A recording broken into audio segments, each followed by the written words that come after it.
Today we are going to talk contracts.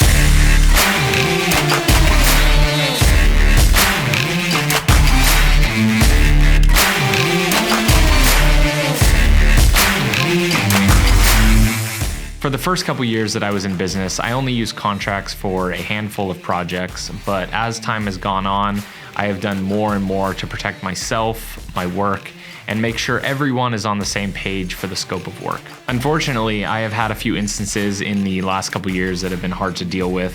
One of those instances occurred when I delivered a project to a client and they came back to me with questions and concerns that were clearly aligned in the project proposal and the contract. I had actually addressed all of the questions and concerns that the client had for this project, but eventually it led to me losing out on the 1/3 remaining payment for the project, which was actually over $2,000. Even though I was willing to go above and beyond for this client and make sure everything turned out right, despite the fact that it would have been going against the original scope of work. Another instance occurred when I completed a project for a client, and per the contract, I was supposed to be paid the remaining 50% upon the edit completion.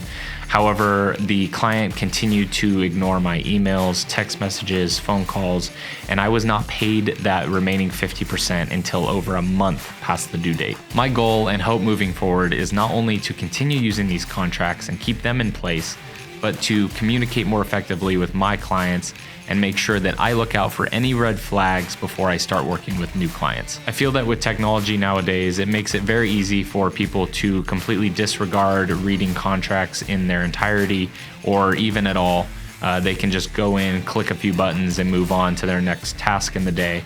And that's just not how things should be done. We really need to take time to read these contracts for all these service providers, because it's going to benefit both parties involved if we can all be on the same page for the scope of work or whatever we're doing, and move forward in a collaborative and cohesive way that can be beneficial to both of us in the future. If you are watching this and you are a service provider or you are a client of service providers, I would really suggest that you guys take time to focus on these contracts and communication, and make sure that everyone is aligned with the goals and the scope of what you guys are doing. One of the goals that I have with one of the contracts that I have in place is actually with real estate agents. So when I work with a new real estate agent, I send them over a real estate checklist and expectations guideline for when we're working together on these home listings. It outlines everything from scheduling,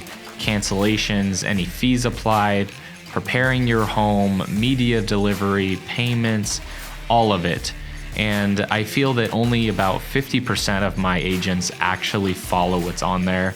It gets frustrating because I feel that if we all work together, this agreement that I have in place will actually benefit all parties involved.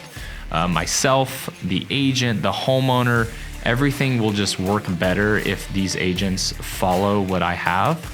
So my goal is to communicate with them more effectively so that they follow these tips, expectations, and the guideline that I have in place. These are some of my experiences and the reason that I raised the question of why does nobody read contracts? Let me know if you have had similar experiences in the comments, and as always, please like, subscribe, and stay tuned for the next video.